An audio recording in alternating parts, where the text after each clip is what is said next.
صلاۃ والسلام جب دعوت دینا شروع کی تو کیا فرما رہے ہیں؟ جئتکم بخیر الدنیا و کرامت الآخرہ، میں جو لے کر آیا ہوں تمہارے پاس اس میں تمہارے ساری دنیا کی خیریں ہیں۔ اور اللہ نے دکھایا کہ جب صحابہ کرام نے اس دین کو اختیار کیا، اللہ کے اوامر کو اختیار کیا، نبی علیہ الصلاۃ والسلام کے طریقوں کو اپنی زندگی میں لے آئے، اللہ کے اوامر کو پورا کرنا شروع کیا، دین کو سامنے رکھا، اللہ کو سامنے رکھا، اللہ نے اس زمانے کی قوتوں کو ان کے سامنے ان کی قدموں میں لا کے ڈال دیا، کیسر و کسرا کو لا کے ڈال دیا، چین سکون امن راحت آرام دے دیا۔ وہ لوگ کہ جہاں پر امن عنقا تھا، وہ مجمع کہ جو آپس میں جو ہے وہ رہنے کو جانتا ہی نہیں تھا، جن پہ کوئی حکومت نہیں کرنا چاہتا تھا، جب اللہ کے احکامات کو اپنی زندگی میں لے آئے اور نبی علیہ الصلاۃ والسلام کے طریقوں کو اپنی زندگی میں لے آئے، اللہ تعالیٰ نے سارا نظام ان کے لیے مسخر فرما دیا۔ اور یوں فرمایا، صرف کہا نہیں بلکہ یوں یہ بتلایا، اور ساری دنیا دیکھ رہی تھی کہ نحن امت اعزنا اللہ بالاسلام، اس کا اعلان کیا کہ ہم وہ امت ہیں، ہم وہ لوگ ہیں کہ ہمیں اللہ نے اسلام کی وجہ سے عزت بخشی ہے۔ اور پھر اس کے بعد آگے جملہ بھی ذکر کیا، مہما وجدنا العزہ فی دون ما اعزنا اللہ بہ اذلنا اللہ، کہ جب ہم نے عزتوں کو اللہ کے دین کے علاوہ کہیں تلاش کرنا شروع کر دیا، اللہ کے احکامات کے خلاف ہم نے جو ہے وہ عزتوں کو ڈھونڈنا شروع کر دیا، اللہ ہمیں ذلیل فرما دیں گے۔ اب میرے بھائیو دوستو بزرگو، تو دنیا اور آخرت کی کامیابی، چاہے فردی کامیابی ہو، چاہے شخصی کامیابی ہو، چاہے قومی کامیابی ہو، چاہے جو ہے وہ قبائلی کامیابی ہو، چاہے عالمی کامیابی ہو، اس کو اللہ تعالیٰ نے دین کے ساتھ جوڑا ہے، ایک ہی سبب، ایک ہی ذریعہ۔ اور قرآن پاک میں اللہ نے اقوام عالم کے حالات کو ذکر کیا، کیونکہ انسان اپنے جیسوں سے عبرت حاصل کرتا ہے، تو اللہ کہتے ہیں دیکھو، ایک آیت میں سمیٹا اور بیان کیا، فَكُلًّا أَخَذْنَا بِذَنبِهِ، اللہ کہتے ہیں کہ ہر ایک کو، اقوام ماضیہ اور سابقہ میں سے ہر ایک کو ہم نے ان کے گناہوں کی وجہ سے پکڑا۔ فَمِنْهُمْ مَنْ أَرْسَلْنَا عَلَيْهِ حَاصِبًا، بعضوں کو ایسے کہ ہوا کے عذاب سے ان کو ہلاک کر دیا، وَمِنْهُمْ مَنْ أَخَذَتْهُ الصَّيْحَةُ، اور بعض ایسے کہ فرشتے نے چیخ ماری اور ان کے کلیجوں کو اللہ نے پھاڑ دیا، وَمِنْهُمْ مَنْ خَسَفْنَا بِهِ الْأَرْضِ، اور بعض ایسے کہ زمین میں دھسا دیا، کہ قارون خزانوں سمیت نبی علیہ الصلاۃ والسلام، قرآن کہتا ہے فَخَسَفْنَا بِهِ وَبِدَارِهِ الْأَرْضِ، کہ ہم نے اسے بھی دھسایا، اس کے خزانوں کو بھی دھسایا، کہ لوگوں کو پتہ چل جائے کہ جس مال کو سامنے لے کر چلتا تھا اس مال سمیت اسے دھسا دیا۔ اور نبی علیہ الصلاۃ والسلام نے فرمایا کہ یتجلجل فی الارض الی یوم القیامہ، کہ زمین میں قیامت کے دن تک دھستا چلا جائے گا، ابھی بھی دھس رہا ہے، دھس رہا ہے، دھس رہا ہے، دھس رہا ہے۔ وَمِنْهُمْ مَنْ أَغْرَقْنَا، اور اللہ فرماتے ہیں کہ بعض ایسے کہ جن کو ہم نے غرق کر دیا۔ اور پھر آخر میں اللہ فرماتے ہیں وَمَا كَانَ اللَّهُ لِيَظْلِمَهُمْ وَلَكِنْ كَانُوا أَنفُسَهُمْ يَظْلِمُونَ، کہ اللہ کسی پہ ظلم نہیں کرتے، یہ جو ان کے ساتھ ہوا ہے یہ ان کے اپنے عملوں کا نتیجہ ہے، انہوں نے اپنے ہاتھوں اپنے آپ پر ظلم کیا، نبیوں کو بھیجا، کتابوں کو نازل کیا، نبیوں نے سمجھایا، صحیفوں کو بھیجا، نبیوں نے بتلایا، نبیوں نے اللہ سے ڈرایا، بتلایا کہ تمہارا خالق ہے، تمہارا مالک ہے، تمہارا پیدا کرنے والا ہے، تمہیں دینے والا ہے، تمہاری حاجتوں کو پورا کرنے والا ہے، تمہاری ضرورتوں کو پورا کرنے والا ہے، وہ اللہ کی ذات ہے، تم اللہ کو مانو، اللہ کی مانو، میرے طریقوں کے مطابق زندگی گزارو، اللہ تمہیں دنیا کے اندر کامیاب کریں گے، قبر میں کامیاب کریں گے، حشر میں کامیاب کریں گے۔ ساری دولت آدمی خرچ کر لے، موت کے وقت کی تکلیف کو ہٹا سکتا ہے؟ یہاں پر ہے کہ اگر مان کے چلو گے، اللہ کو مانو گے، اللہ کی مانو گے، تو تمہارے جسم سے روح ایسے نکلے گی جیسے آٹے میں سے بال کو نکالا جاتا ہے، تمہارے جسم سے موت ایسے آئے گی جیسے عید کا چاند بلال رضی اللہ تعالیٰ عنہ دنیا سے جانے کا وقت ہے، حبشی غلام ہے، محنت کی، اللہ سے تعلق بنایا، حسب نسب نہیں ہے، مال نہیں ہے، لیکن اپنے آپ کو بنایا، اللہ کو راضی کیا، اللہ کو ساتھ لیا۔ اب یہ غلام اور نبی علیہ الصلوۃ والسلام کہہ رہے ہیں کہ بلال تیرا کیا عمل ہے؟ انی سمعت دفن علیک بین یدی فی الجنہ، کہ جنت میں اپنے آگے آگے تمہارے قدموں کی آواز سن رہا تھا۔ بلال ہے، دنیا سے جانے کا وقت ہے، اور بیوی نے رونا شروع کیا، ارد گرد آواز رونے کی، تعلق ہے، دنیا سے جا رہے ہیں، تو بیوی کو کہتے ہیں مت رو، یہ تو رونے کا وقت نہیں ہے، یہ تو خوش ہونے کا وقت ہے۔ غدن نلقى الاحبہ محمد و حزبہ، ارے اب ہم جو ہے وہ اپنے محبوبوں سے ملیں گے، صحابہ کرام اور دوستوں سے ملیں گے، نبی علیہ الصلوۃ والسلام سے ملیں گے، ان کی زیارت کریں گے، یہ تو خوشی کا وقت ہے، یہ رونے کا وقت نہیں ہے۔ غدن نلقى الاحبہ محمد و حزبہ۔ تو میرے بھائیو، دوستو، بزرگو، دین میں دنیا اور آخرت کی کامیابی ہے، چین، سکون، امن، بس ایک ہی طریقہ ہے، ایک ہی طریقہ ہے، اور سارے انبیاء نے یہ بتلایا۔ اب سارے کا سارا دین آ جائے، چاہے وہ ایمانیات سے متعلق ہے، عبادات سے متعلق ہے، معاشرت سے متعلق ہے، معاملات سے متعلق ہے، اور قضا سے متعلق ہے، یہ دین محنت چاہتا ہے، دین محنت چاہتا ہے، محنت سے آتا ہے۔ اس لیے ہر نبی نے آ کے دین کی محنت کی، ہر رسول نے آ کے دین کی محنت کی، لوگوں کو سمجھایا، لوگوں کو بتلایا، فرد فرد کو سمجھایا، فرد فرد کو۔ عمران ابن حسین رضی اللہ تعالیٰ عنہ ایک صحابی ہے، نبی علیہ الصلوۃ والسلام نے پوچھا کہ اب دیکھیں فرد فرد کو بتلا رہے ہیں، کہا عمران تمہارے کتنے خدا ہیں؟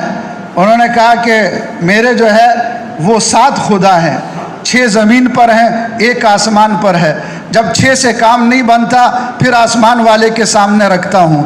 آپ علیہ الصلوۃ والسلام نے ترغیب دی، دعوت دی کہ عمران ایک اللہ کو مانو، وہ وحدہ لا شریک ہے، اس کے ہاتھ میں سب کچھ ہے، اللہ تمہارے سارے کاموں کو بنا دے گا۔ اور پھر یوں فرمایا کہ میں جو ذکر کر رہا تھا کہ دنیا تمہاری بنے گی، تو کہا اللہ تمہارے سارے کاموں کو بنائے گا، اور کہا کہ دیکھو میں تمہیں ایسی دعا بتاؤں گا کہ اس دعا کی وجہ سے اللہ تمہاری ہر جگہ پہ رہنمائی کرتے رہیں گے۔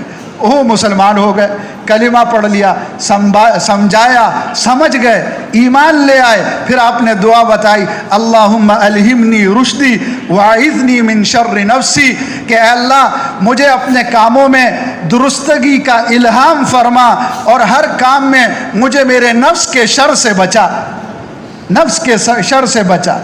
اب ایسے ایک ایک فرد کو بتایا، جیسے ابو سفیان کو کہ اے ابو سفیان دنیا آخرت کی خیریں لے کر آیا ہوں، دنیا بھی بنے گی آخرت بھی بنے گی۔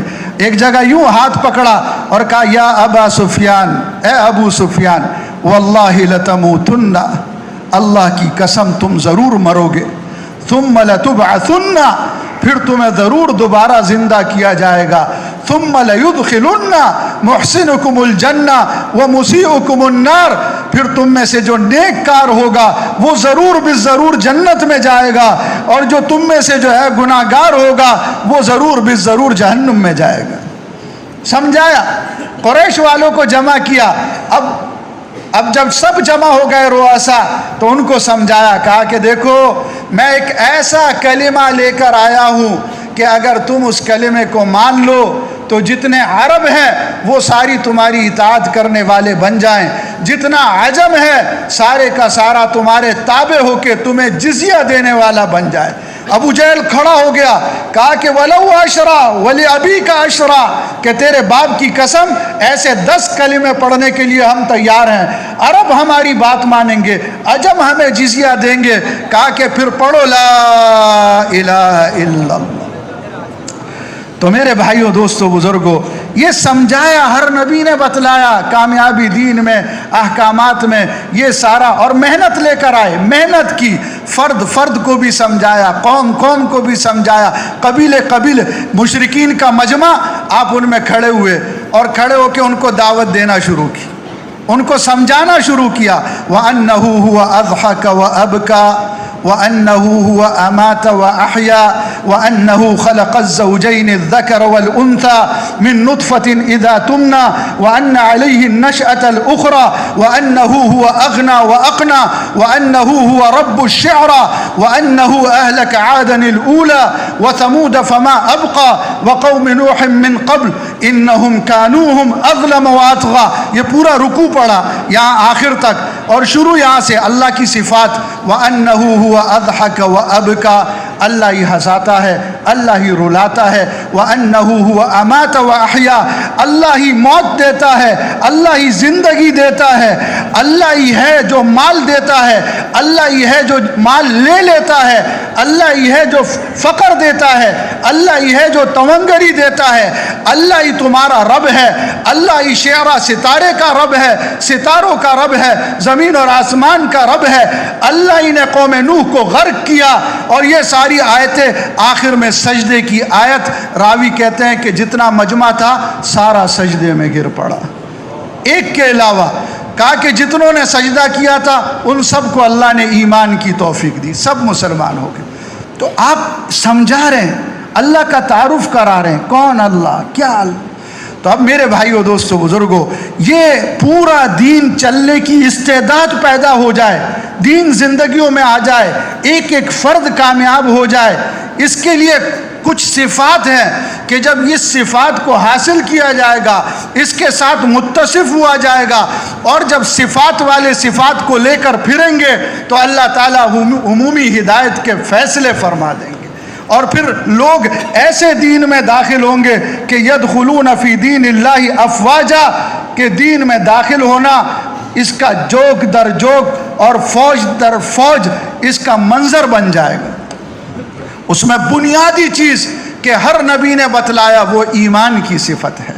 ہر نبی آدم علیہ السلام سے لے کر محمد الرسول اللہ صلی اللہ علیہ وسلم تک ہر نبی اپنی قوم کو دعوت دے رہے ہیں اور ان کو بتلا رہے ہیں لا الہ الا اللہ، لا الہ الا اللہ، یا قوم لا الہ الا اللہ، لا الہ الا اللہ. اب ہر ایک کو کہ اللہ سے ہونے کو، اللہ کے غیر سے نہ ہونے کو یہ اپنے دل کے اندر بٹھا دو.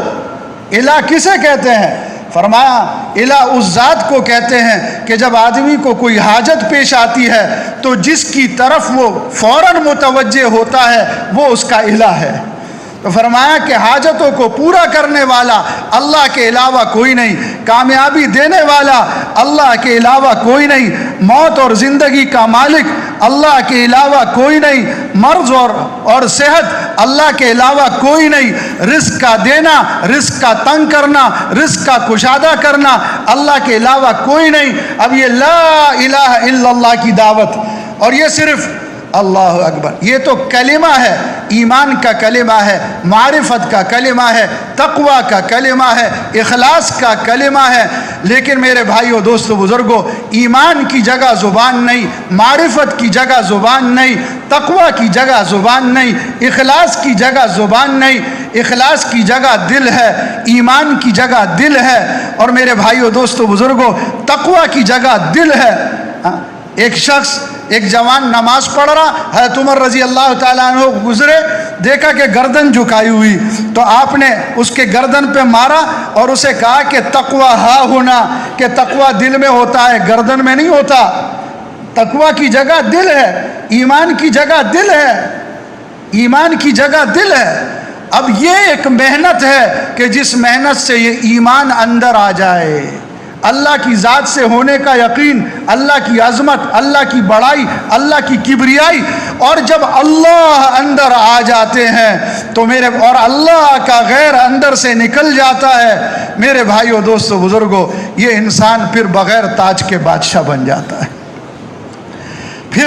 پھر نہ اس کے دل کے اندر خوف کسی اور کا، نہ اس کے دل کے اندر ڈر، نہ اس کے دل کے اندر کسی کی محبت اللہ کے علاوہ، نہ اس کے دل کے اندر کسی کا بغض، کچھ بھی، سب کچھ اللہ، یہ محنت سے آتا ہے. اس لیے نبی علیہ السلام نے فرمایا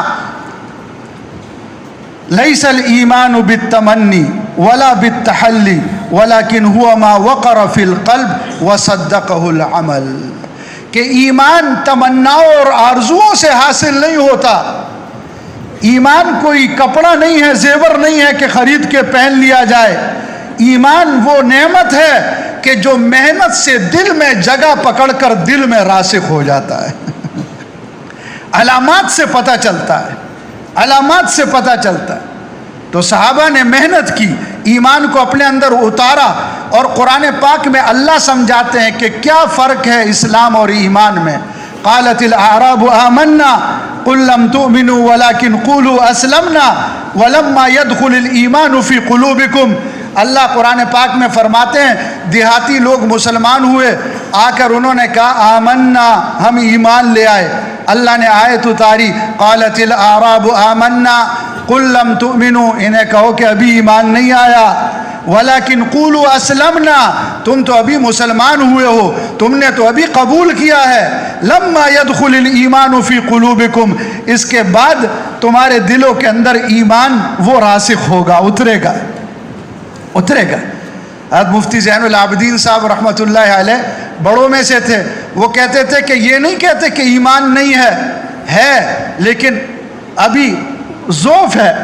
فرمایا کہ اگر ایک آدمی بیت اللہ میں، مفتی صاحب کا قول، بیت اللہ میں کھڑے ہو کر وہ قسم کھائے اور وہ کہے کہ اللہ کی قسم میں مال والا ہوں، قسم کھائی بیت اللہ میں.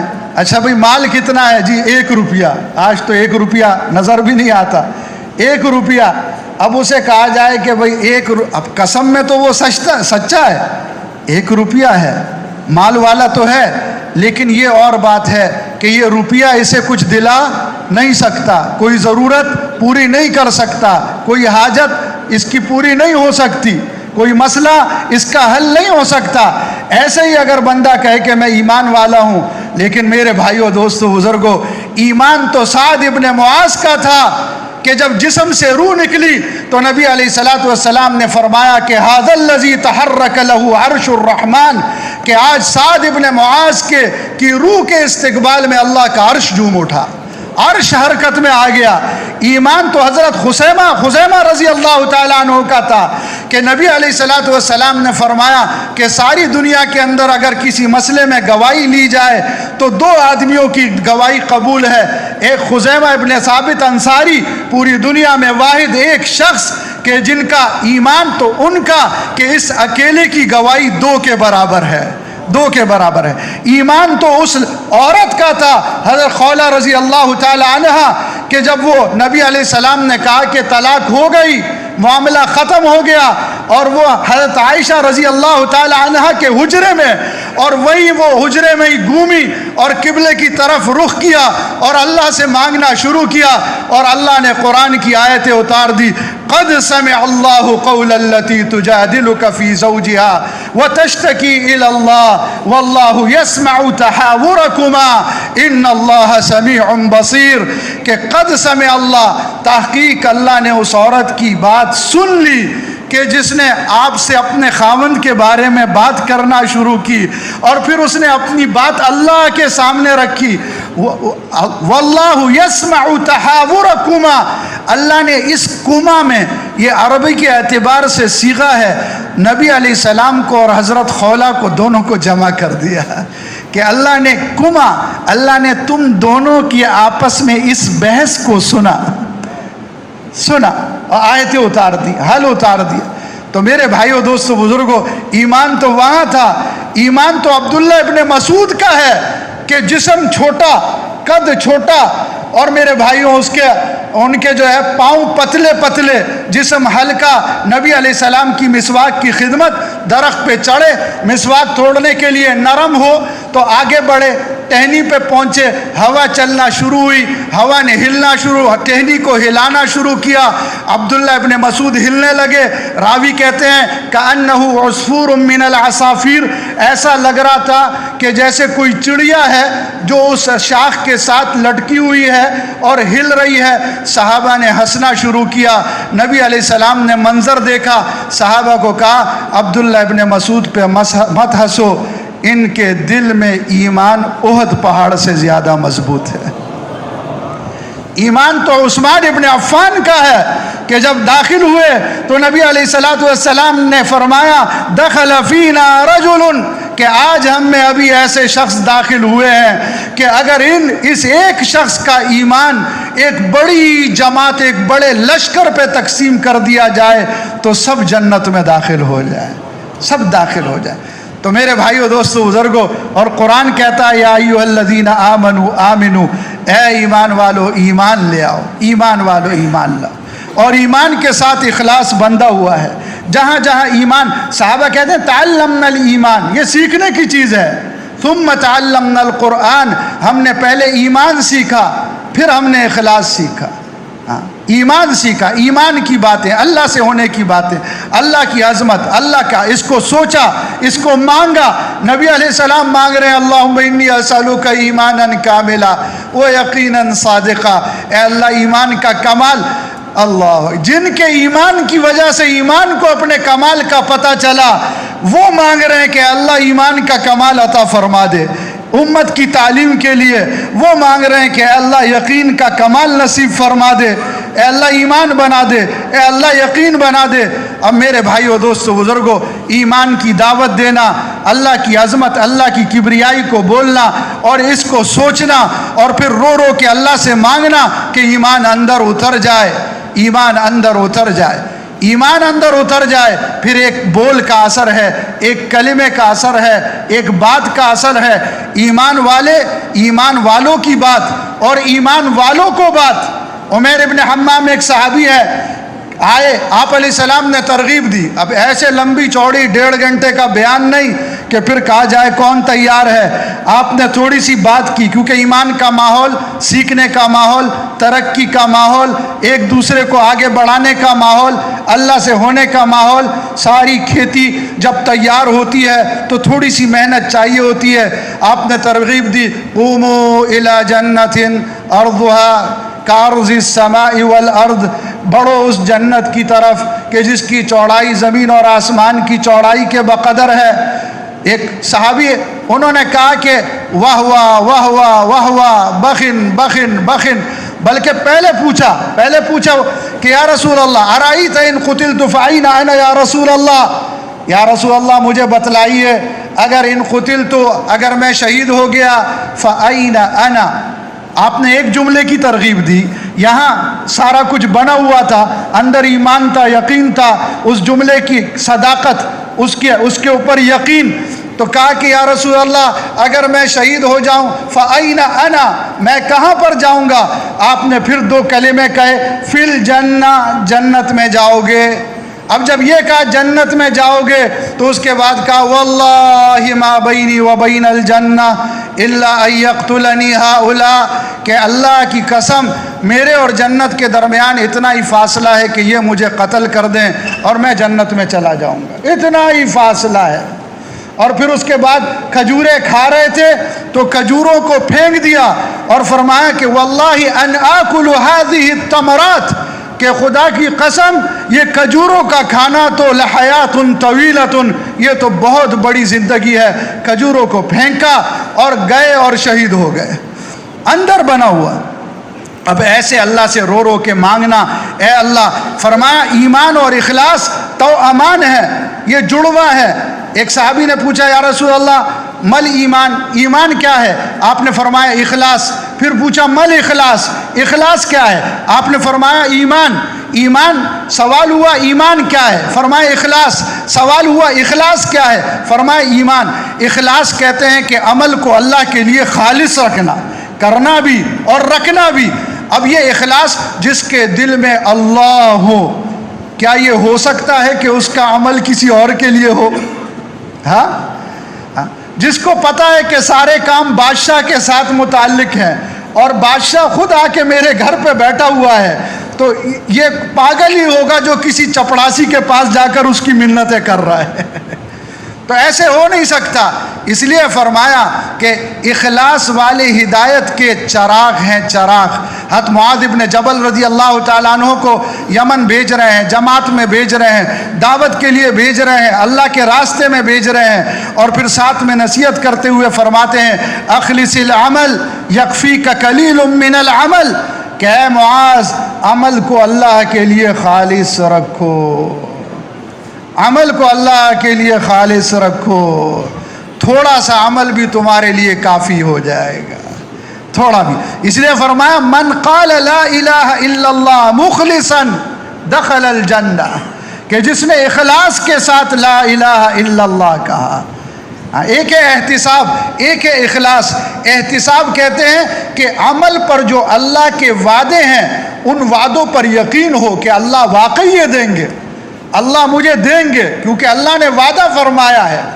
اور ایک ہے عمل، عمل کا کرنا وہ اللہ کی رضا کے لیے، عمل اللہ کے لیے، اور جو اس پر اللہ مجھے دیں گے ان وعدوں کو سامنے رکھے اور اس کا یقین ہو، اس کا یقین ہو، اخلاص۔ تو میرے بھائیوں، دوستوں، بزرگوں، یہ ایمان اور اخلاص اندر آ جائے، یہ ایمان اور اخلاص، یہ صفت اندر آ جائے، ایمان والوں سے ایمان پھیلے گا، اخلاص والوں سے اخلاص پھیلے گا۔ ایمان والوں کے ساتھ جب آدمی چلے گا تو ایمان آئے گا، اخلاص والوں کے ساتھ جب آدمی چلے گا اخلاص آئے گا۔ ایمان اور اخلاص کے لیے جب قربانیاں کرے گا اور محنت کرے گا، سب سے پہلی بات کہ آدمی سمجھے تو صحیح کہ مجھے یہ خزانہ حاصل کرنا ہے، کہ جس کا ذرہ ذرہ ذرہ، نقطہ، نقطہ اسے کہتے ہیں جو آگے تقسیم نہیں ہو سکتا، وہ نقطہ اگر مل گیا تو اس نقطے کی وجہ سے اللہ تعالیٰ اس دنیا سے 10 گنا بڑی جنت عطا فرمائیں گے، 10 گنا بڑی جنت عطا فرمائیں گے۔ نقطہ تو یہ کلمے کا مطالبہ ہے، یقین بدلو، کلمے کا مطالبہ ہے، طریقے بدلو، کلمے کا مطالبہ ہے لا الہ الا اللہ کا، کہ نیتوں کو بدلو، مطالبہ ہے، طریقے بدلو۔ اس لیے ہر طریقہ جو نبی علیہ السلام کے طریقے کے خلاف ہوگا وہ آدمی کو ہلاکت کی طرف لے جائے گا۔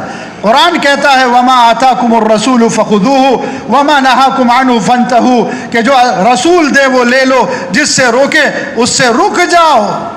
إِن تُطِيعُوهُ تَهْتَدُوا، اگر رسول کی اطاعت کرو گے تمہیں ہدایت ملے گی۔ سب سے قیمتی خزانہ ہر نماز کی ہر رکعت میں واجب قرار دے دیا گیا کہ مانگو اهدنا الصراط المستقیم، ان تطیعوه تهتدوا۔ اور فرمائے لقد کان لکم فی رسول اللہ اسوۃ حسنہ، بہترین نمونہ ہے نبی علیہ الصلوۃ والسلام کے طریقے کو اختیار کرو۔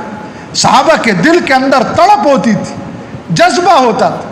عبداللہ ابن عمر رضی اللہ تعالی عنہما، اللہ محبت کرنے والے تھے، عاشق تھے، اس لیے حج کے لیے گئے، واپسی وہاں جاتے ہوئے ایک جگہ پہ رکے، کہا اتارو، اتارا، گئے ایک جگہ بیٹھے اور پھر واپس آئے، کہا مجھے حاجت کی ضرورت نہیں تھی لیکن میں نبی علیہ الصلوۃ والسلام کے ساتھ حج میں تھا، اس جگہ نبی علیہ الصلوۃ والسلام نے اتر کر تقاضا فرمایا تو میں اس سنت کی، ان کی اتباع میں، مجھے تقاضا نہیں تھا، اترا اور آگے بڑھ کے میں بھی بیٹھا اور میں نے تقاضے کی صورت بنائی۔ یہ محبت ہے، یہ محبت ہے۔ حضرت عمر رضی اللہ تعالیٰ عنہ جمعہ پڑھانے کے لیے جا رہے ہیں مسجد نبوی کی طرف، مسجد کی طرف، راستے میں بیچ میں ابن عباس رضی اللہ تعالیٰ، حضرت عباس رضی اللہ تعالیٰ عنہ کا گھر، حضرت عباس رضی اللہ، اوپر جو ہے وہ مرغی ذبح کی، اس کا خون، وہ خون پر نالے میں آنے لگا، یہاں سے یہ گزر رہے تھے، دھیان نہیں دیا، خون کے چینٹے، واپس گئے، پھر کپڑے بدلے، نماز کے بعد کہا کہ یہ اس پر نالے کو یہاں سے ہٹا دو، فرمایا ٹھیک ہے، ہٹا دیا۔ دوسرا کوئی موقع آیا تو حضرت عباس رضی اللہ تعالیٰ عنہ نے عرض کی، فرمایا کہ وہ پرنالہ آپ نے کہا تھا میں نے ہٹا دیا، لیکن یہ پرنالہ یہاں نبی علیہ الصلوۃ والسلام نے لگایا تھا، بھتیجے لگایا تھا۔ اب جیسے ہی یہ سنا، حضرت عمر رضی اللہ تعالیٰ عنہ نے حضرت عباس کا ہاتھ پکڑا اور کہا کہ آپ میرے کندھوں پہ چڑھ کر اس پرنالے کو وہی لگائیں جہاں محمد الرسول اللہ صلی اللہ علیہ وسلم۔ یہ آگے کی بات ہے، ایک تو شریعت، دین، آگے کی بات کہ وہ غم، وہ درد، وہ فکر، یہ اس سے ہر چیز میں اتباع نبی علیہ الصلوۃ والسلام کا، شکل میں، صورت میں، انداز میں۔ تو میرے بھائیو، دوستو، بزرگوں، یہ آ جائے، ایسے ہی میرے بھائیو دوستو بزرگو علم کی صفت آ جائے کہ جہالت ہلاکت ہے، غفلت ہلاکت ہے، جہالت ظلمت ہے، غفلت ظلمت ہے، اور اس کے مقابلے میں علم ہے۔ فرمایا العلم نور یقذفہ اللہ فی قلب المومن، کہ علم وہ نور ہے جو اللہ مومن کے دل میں ڈالتے ہیں۔ مومن کے دل میں، دل کے اندر نور پیدا ہوتا ہے، تو جیسے خارجی روشنی کی وجہ سے انسان کی آنکھ چیزوں کی حقیقتوں، چیزوں کے جسموں کو دیکھتی ہے، ایسے ہی جب عمل کا نور ہوتا ہے، علم کا نور ہوتا ہے، تو اس نور کی وجہ سے انسان کا دل وہ چیزوں کی حقیقتوں کو دیکھتا ہے۔ پھر اسے نظر آتا ہے کہ یہ حرام کا لقمہ یہ مجھے ہلاک کروائے گا، یہ رشوت کا پیسہ یہ میری نسلوں کو خراب کرے گا، یہ ایک بالش زمین کا قبضہ یہ توق ساتوں زمینوں کا اس کا بنایا جائے گا اور میرے گلے میں ڈالا جائے گا۔ اندر کا نور اسے کہتا ہے کہ یہ لقمہ سانپ سے زیادہ مہلک ہے، اندر کا نور اسے بتلاتا ہے کہ یہ لقمہ، یہ حرام کا قطرہ یہ جو ہے وہ بچھو سے زیادہ نقصان دینے والا ہے۔ اگر یہ جسم میں چلا گیا، اللہ اکبر، ابو بکر صدیق رضی اللہ تعالیٰ عنہ بھوک لگی ہے اور خادم کھجورے لایا، غلام کھجورے لایا، بھوک کی شدت کی وجہ سے کھجور کھائی، پھر خیال آیا، پوچھا کہاں سے، اس نے بتایا، پتہ چلا طریق جو ہے وہ صحیح نہیں تھا، اب وہ کھجور اب وہ کلی کر رہے ہیں، الٹی کر رہے ہیں، انگلی ڈال رہے ہیں، مسواک ڈال رہے ہیں، کھجور نکلے۔ اور کسی نے کہا کہ اتنی مشقت، کہا خدا کی قسم میں اگر میری جان کے ساتھ بھی یہ کھجور نکلے گی تو نکالوں گا۔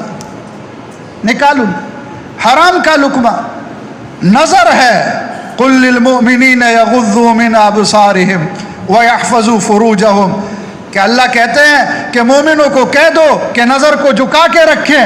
اب یہ حرام اندر کا نور بتا رہا ہے، اور فرمایا قل للمؤمنات یغضضن من ابصارہن، مومن عورتوں کو کہہ دو اپنی نظروں کو جھکا کے رکھیں، حیا کو پیدا کریں۔ اور اس کے بعد ہی اللہ کہتے ہیں اللہ نور السماوات والارض، فوراً ہی کیا مطلب؟ اللہ بتاتے ہیں کہ یہ آنکھ کے نور کی اگر تم نے حفاظت کی تو اللہ جو زمین اور آسمان کا نور ہے وہ تمہارے دل کو نور سے بھر دے گا، تمہاری نظر میں نور آ جائے گا، تمہارے دل میں نور آ جائے گا، تمہارے سننے میں۔ جیسے نبی علیہ السلام فرما رہے ہیں کہ اللہم اجعل فی بصری نورا وفی سمعی نورا، اے اللہ میرے دل میں نور پیدا کر، میری نظر میں نور پیدا کر، میرے سننے میں نور پیدا کر، اے اللہ میرے قدموں پکڑنے میں نور پیدا کر، میرے چلنے میں نور پیدا کر، اللہم اجعل لی نورا، اے اللہ مجھے نور بنا دے، سراپا نور بنا دے۔ تو فرمایا علم تو اس نور کو کہتے ہیں جو دل کے اندر آتا ہے۔ قرآن اور حدیث ہر چیز کے فضائل کا بھی علم ہے اور مسائل کا بھی علم ہے، فضائل کے حلقوں میں بیٹھنا، اس نور کو حاصل کرنا، اور اس پر فضائل ہیں۔ من سلک طریقا یلتمس فیہ علما سہل اللہ لہ طریقا الی الجنہ، کہ جو علم حاصل کرنے کے لیے کسی راستے پہ چلتا ہے اللہ جنت کا راستہ اس کے لیے آسان فرما دیتے ہیں۔ قل هل يستوي الذين يعلمون والذين لا يعلمون، اللہ کہتے ہیں کہ کیا جاننے والے، علم والے کہ جن کے دلوں میں علم کا نور ہے، اور وہ لوگ کہ جن کے دلوں میں ظلمت ہے، یہ دونوں برابر ہو سکتے ہیں؟ فاسألوا اہل الذکر ان کنتم لا تعلمون، اگر تمہیں پتہ نہیں ہے تو جاؤ علماء کے پاس، تو بیٹھ کے نور حاصل کرو، یقین کو حاصل کرو۔ فضائل کا حلقے ایمانیات میں سے ہے، ایمانیات کی تقویت کے لیے ہے، ایمان والا اس پہ یقین کر کے عمل کرے گا، اور سننے سے بار بار اور بیٹھنے سے اور مانگنے سے۔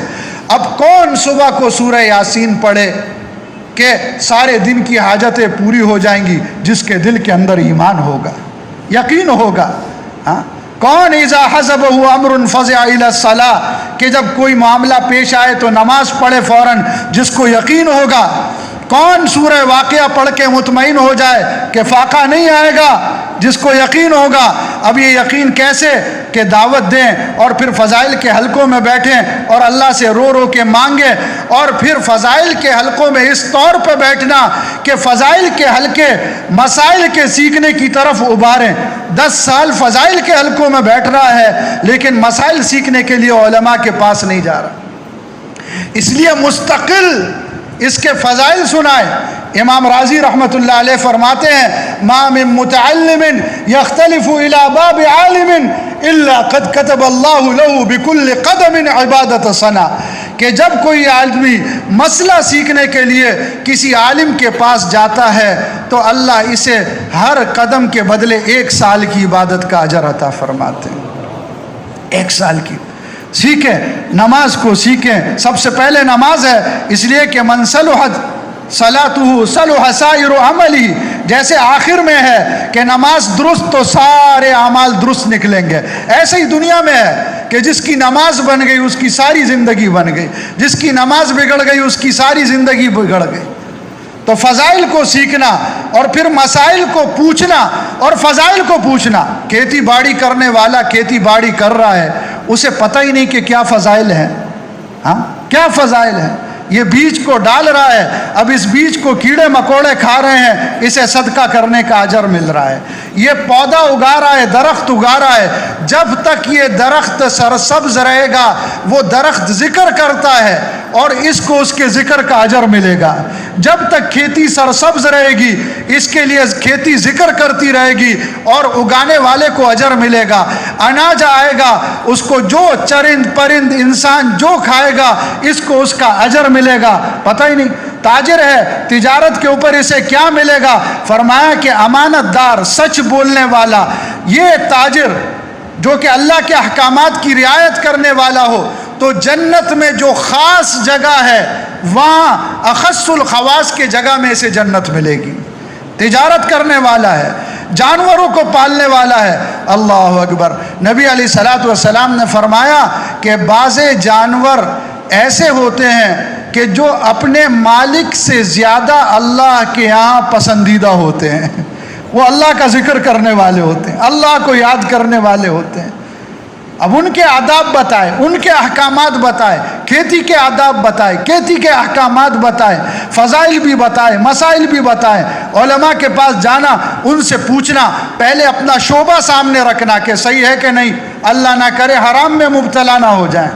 ناکامی ناکامی ہے, ہلاکت ہی ہلاکت ہے. پھر پوچھے کس طریقے سے کریں, پھر فضائل پوچھے. اب یہ ہر چیز کا علم ہے.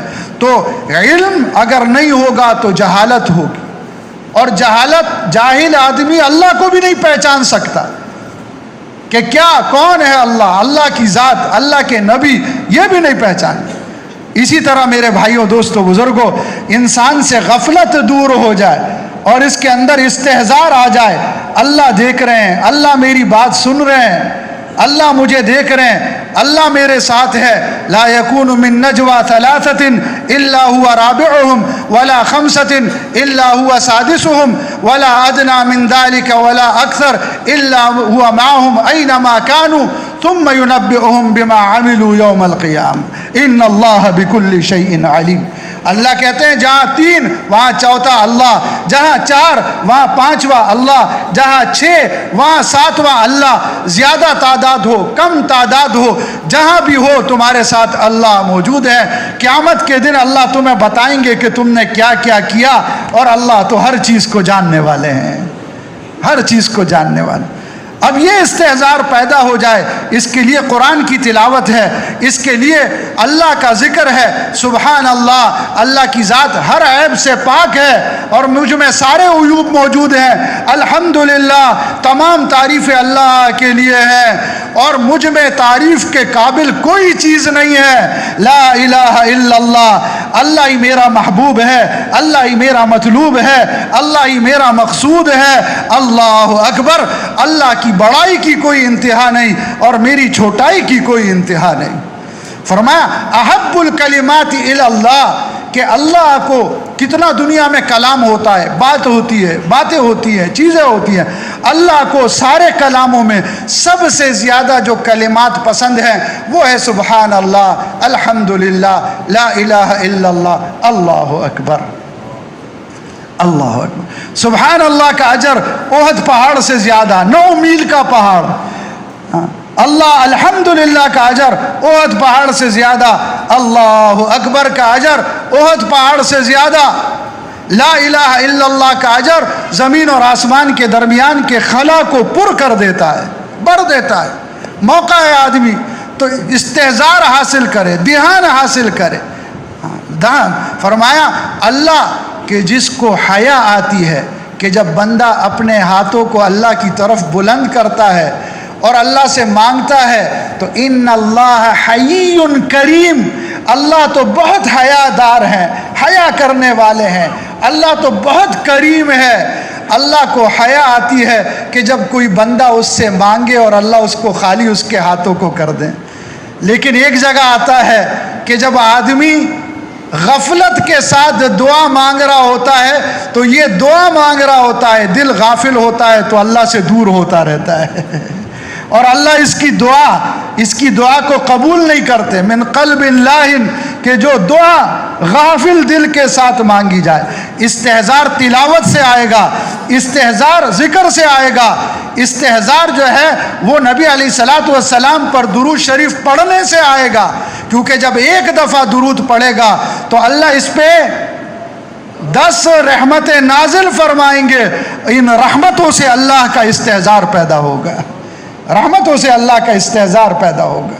تو میرے استحضار صبح و شام کی دعاؤں سے آئے گا۔ اس کو قلعہ کہا گیا ہے، قلعہ۔ ایک جگہ آتا ہے اللہ اکبر، کیسے اللہ نے نعمتیں دی کہ فرمایا کہ جو صبح کو ایک دفعہ پڑھ لے، ما شاء اللہ لا حول ولا قوت الا باللہ، اشہد ان اللہ علی کل شیء قدیر، ایک دفعہ پڑھ لے تو اللہ اس پورے دن میں اس کی ہر قسم کی برائی سے حفاظت فرمائیں گے اور اس کو بہترین رزق عطا فرمائیں گے۔ اور جو شام کو پڑھ لے، ما شاء اللہ لا قوت الا باللہ، اشہد ان اللہ علی کل شیء قدیر، تو اس رات میں اللہ اس کو ہر قسم کی برائی سے محفوظ رکھیں گے اور اس کو بہترین رزق عطا فرمائیں گے، بہترین رزق عطا فرمایا کہ جو نماز فجر کی پڑھے اور اس کے فوراً بعد آیت الکرسی پڑھے تو ظہر تک اس کی حفاظت ہو گئی، ظہر کے بعد آیت الکرسی پڑھے عصر تک اس کی حفاظت ہو گئی، عصر کے بعد آیت الکرسی پڑھے مغرب تک حفاظت ہو گئی، مغرب کے بعد پڑھے تو پھر عشاء تک حفاظت ہو گئی، عشاء کے بعد پڑھے تو پھر فجر تک اس کی حفاظت ہو گئی۔ جس دن آیت الکرسی پڑھی اس دن موت بھی نہیں آئے گی۔ ہم نے اپنے استاد سے پوچھا جب یہ فضیلت سامنے آئی تو ہم نے کہا جی جس دن مقدر میں موت ہوگی، کہا اس دن آیت الکرسی پڑھنا بھول جائے گا۔ لیکن وہ فضیلت ہے، پڑھنا بھول جائے گا۔ تو میرے بھائیوں، دوستوں، بزرگوں، یہ قلعے ہیں۔ صبح شام کی دعائیں، اٹھنے بیٹھنے جاگنے چلنے پھرنے ہر چیز دعائیں دعائیں دعائیں دعائیں، یہ ان دعاؤں کو یاد کریں۔ وہ دعائیں جو پریشانی کی وقت ہیں، وہ دعائیں جو خوشی کی وقت ہیں، وہ دعائیں صحابہ کا رخ تھا نا۔ جب آدمی جیسے دنیا کا رخ ہوتا ہے تو دنیا کی نئی نئی چیزیں اس کے اوپر کھلتی رہتی ہیں۔ اب صحابہ کا رخ تھا تو ایک صحابی ہاتھ اٹھا کے دعا مانگ رہے ہیں، اللہم انی اسألک بأنک انت اللہ لا الہ الا انت الاحد الصمد الذی لم یلد ولم یولد ولم یکن لہ کفوا احد۔ صحابی مانگ رہے ہیں دعا، ہاتھ اٹھائے ہوا، اللہم انی اسألک، کہ اللہ میں تجھ سے سوال کرتا ہوں، بأنک انت اللہ، اس لیے کہ تو ہی اللہ ہے، تیرے علاوہ کس سے مانگوں، الاحد الصمد، کہ جو اکیلا ہے، یکتا ہے، الصمد، کہ سب اس کے محتاج، وہ کسی کا محتاج نہیں، لم یلد ولم یولد ولم یکن لہ کفوا احد۔ نبی علیہ السلام نے فرمایا کہ اس نے ایسے کلمات سے اللہ کا ذکر کیا ہے، اب یہ جو مانگے گا اللہ اسے عطا فرمائیں گے، جو مانگے۔ اب صحابی ہیں، کھول لیں، اللہ کھول رہے، رخ ہے اس طرف۔ تو میرے بھائیو دوستو بزرگو، تاکہ غفلت دور ہو، دھیان پیدا ہو، ہر آن ہر گھڑی اللہ میرے ساتھ ہے، اللہ میرے ساتھ، اللہ میری بات کو سن رہے ہیں۔ اور میرے بھائیو دوستو بزرگو، یہ سارا ایمان ہے، اخلاص ہے، علم کا نور ہے، فضائل اور مسائل کا استحضار، فضائل مسائل اور اللہ کا استحضار، اور یہ دھیان اور توجہ، اس کو سب سے پہلے لے کر آنا ہے نماز کے اندر، کیونکہ من صلحت صلاته صلح سائر عمله۔ نماز بن گئی سارے شعبے بن جائیں گے، نماز بن گئی ساری زندگی بن جائے گی۔ سلیمان علیہ السلام دعا مانگ رہے ہیں، نماز پڑھ کے دعا مانگ رہے ہیں کہ قال رب اغفر لی وہب لی ملکا لا ينبغی لأحد من بعدی انک انت الوہاب، کہ اللہ مغفرت، پہلے آخرت مانگی، پھر کہا کہ اے اللہ ایسی حکومت دے دے کہ میرے بعد کسی اور کو نہ ملے۔ انک انت الوہاب، کہ اللہ تو بہت زیادہ دینے والا ہے، پتہ ہے، طاقت ہے، قوت ہے، قدرت ہے۔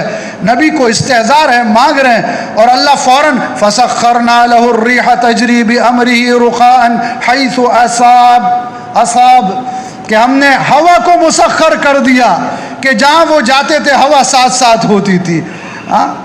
والشیاطین کل بناء وغواص، اور جنات کو بھی حوالے کر دیا، سارا کچھ ان کے حوالے کر کے کہہ دیا ھذا عطاؤنا، کہ یہ ہماری عطا ہے کہ جو ہم نے آپ کو دے دی۔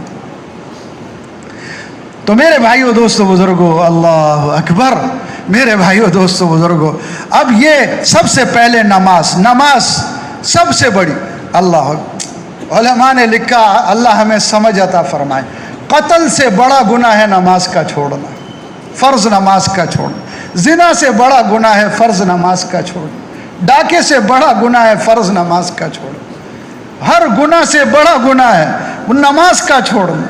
شیطان نے ایک سجدہ نہیں کیا تھا، کیا حال ہو گیا۔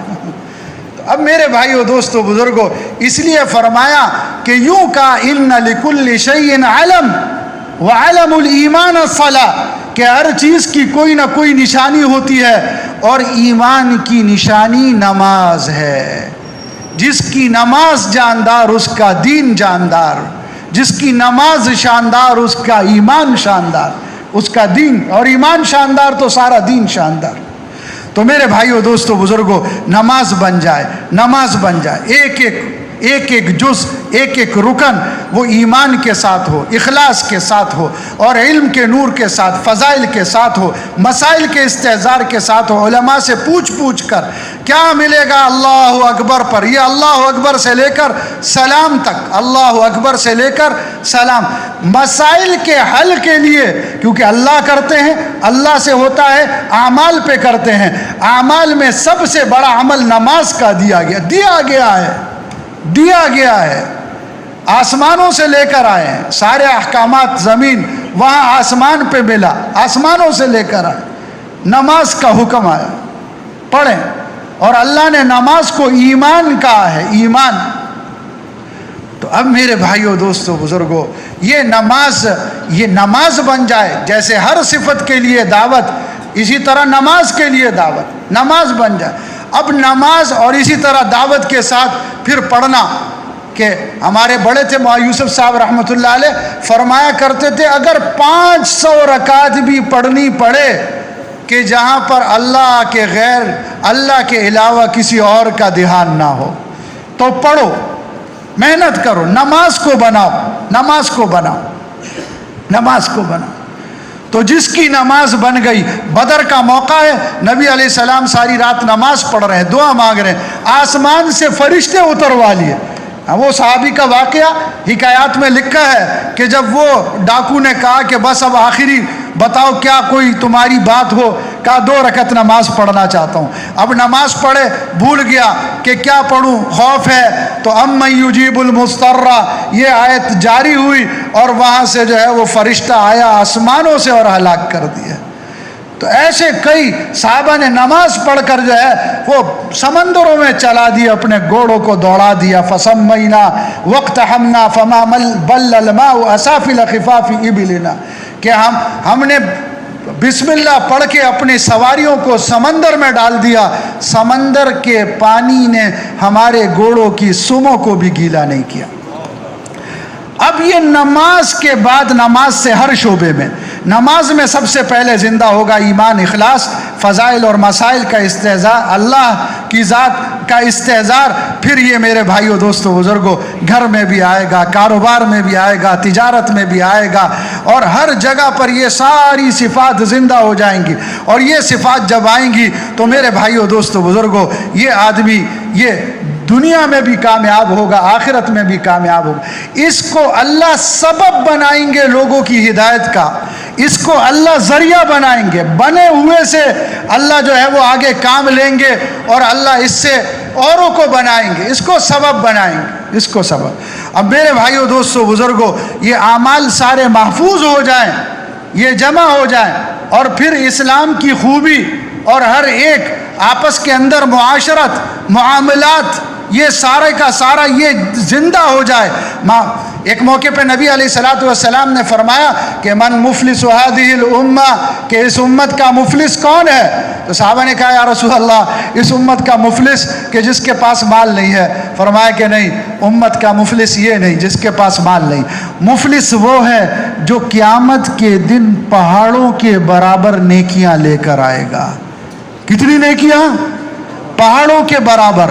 پھر اس کا حق چھینا، اس کو کے اوپر ظلم کیا، اس کو گالی دی، اس پہ ظلم کیا، اس کا مال چھینا، اس کی غیبت کی، اس پہ بہتان لگایا، اس پہ تہمت لگائی. اب اس کی نیکیاں اٹھا کے ان کو دے دی جائیں گی، اور پھر نیکیاں ختم ہو جائیں گی، ان کے حقوق باقی ہوں گے اس کے ذمے. پھر ان کے گناہ، ہمارے ایک بڑے کہتے تھے کتنا کم نصیب ہے کہ یہ حج کر کے آیا ہے، حج چلا گیا، اس نے زنا کیا، اس کا زنا اس کے اوپر ڈال کر زنا کا عذاب. چلو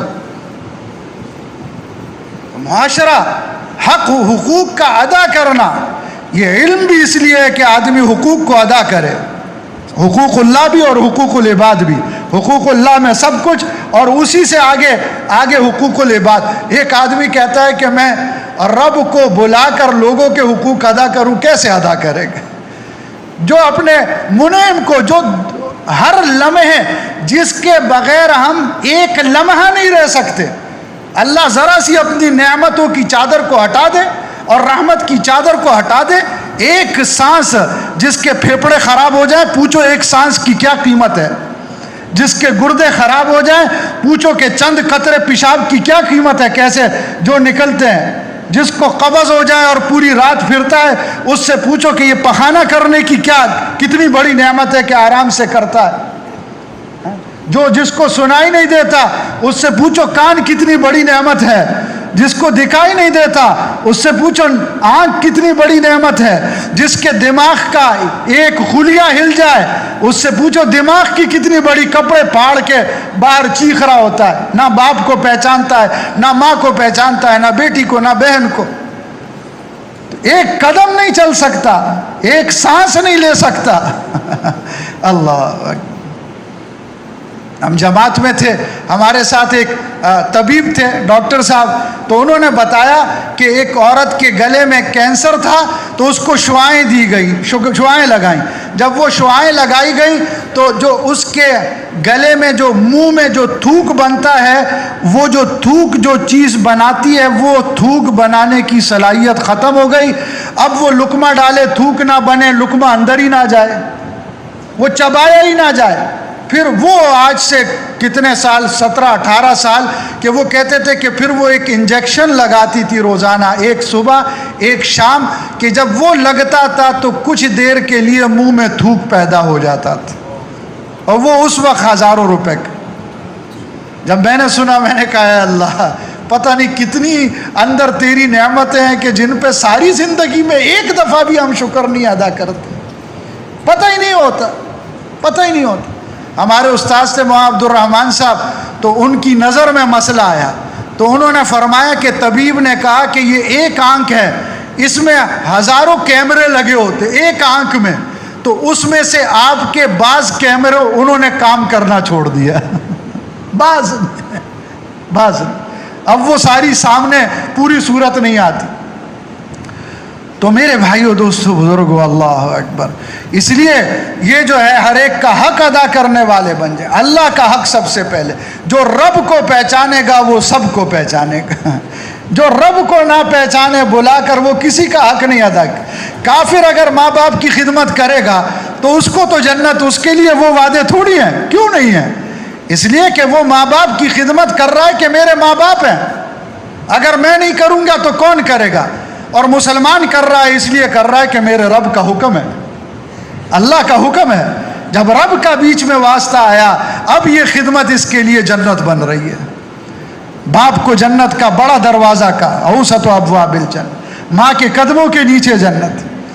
تو میرے بھائیوں دوستوں بزرگوں، معاشرہ عدل کی بنیاد پر ہو. عدل کہتے ہیں کہ ہر ایک کا حق ادا کرنا، ہر ایک کو اس کا حق دینا، دوسرے کے حق کو چھیننا لینا یہ تو حرام ہے. ایذاء المسلم حرام. اس لیے بچپن سے بچوں کی تربیت ہو کہ بیٹا تم نفع دینے والے بنو، راحت پہنچانے والے بنو، تکلیف نہ دو. چھوٹی چھوٹی چیزیں ہوتی ہیں، اس لیے فرمایا کہ مسلمان کو ایذا دینا حرام ہے. یوں معاشرہ بن رہا ہے، معاشرے کے آداب بتائے جا رہے ہیں. فرمایا اسلحہ ہے، حالانکہ اجر ہے کہ جس کے پاس اسلحہ ہے یہ عمل کر رہا ہے، اور جس کے پاس نہیں ہے کیونکہ یہ تیار ہے کہ کسی وقت اللہ کا حکم آ جائے میں اللہ کے راستے میں نکلوں گا، اس کا اجر زیادہ ہے.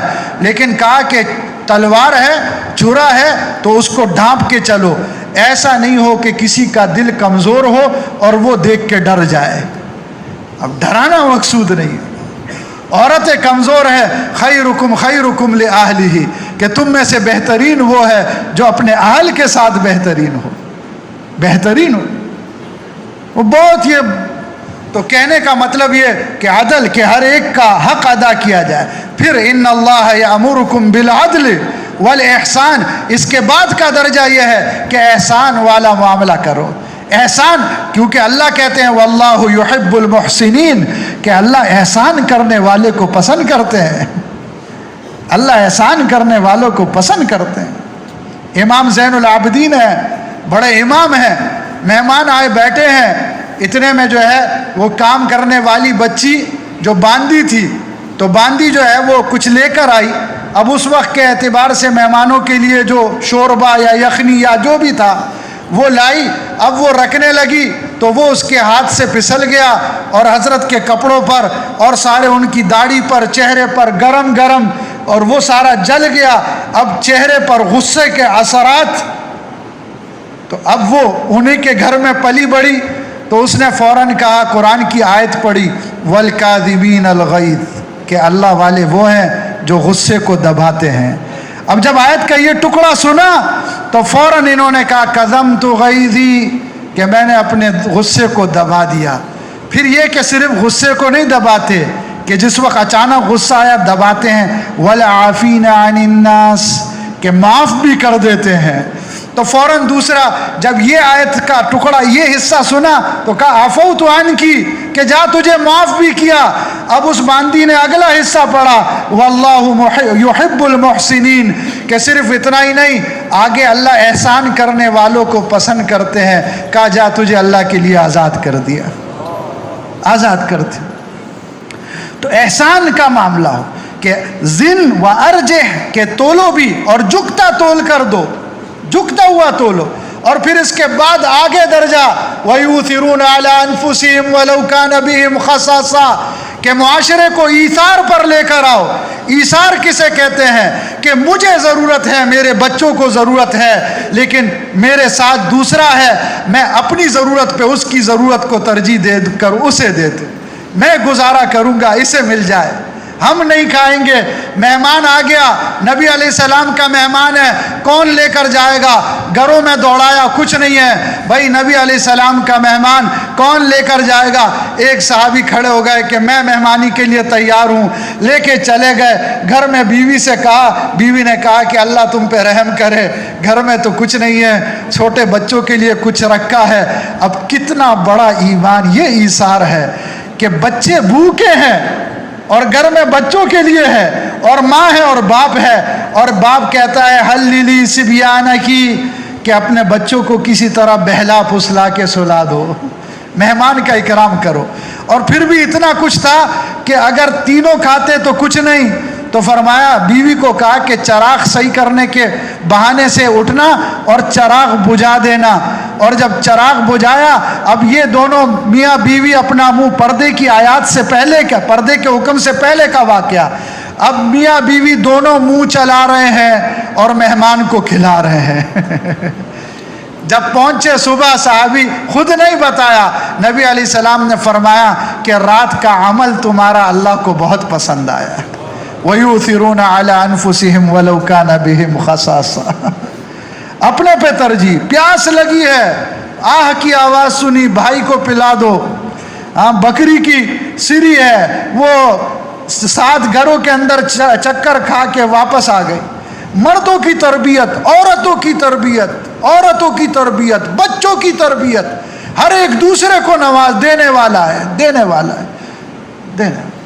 علامہ واقدی رحمۃ اللہ علیہ بڑے عالم، تو ضرورت پڑی عید کا موقع، بیوی نے کہا جی عید آ رہی ہے، بچے جو ہیں وہ کہتے ہیں کپڑے کچھ ہیں نہیں. کہا اچھا کیا کریں؟ کہا کسی سے قرض لے لیں، بعد میں اللہ دے دیں گے تو دے دیں گے.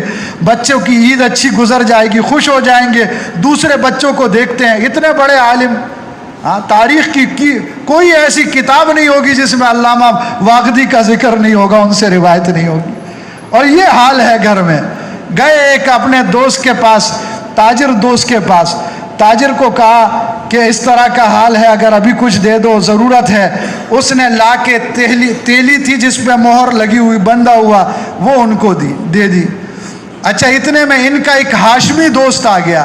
وہ ہاشمی دوست نے کہا کہ گھر میں ایسا، علامہ واقدی یہ گھر میں داخل ہوئے، بیوی سے کہا کہ جی وہ ایک دوست آیا ہے، اس کے گھر میں بھی حاجت ہے، ضرورت ہے.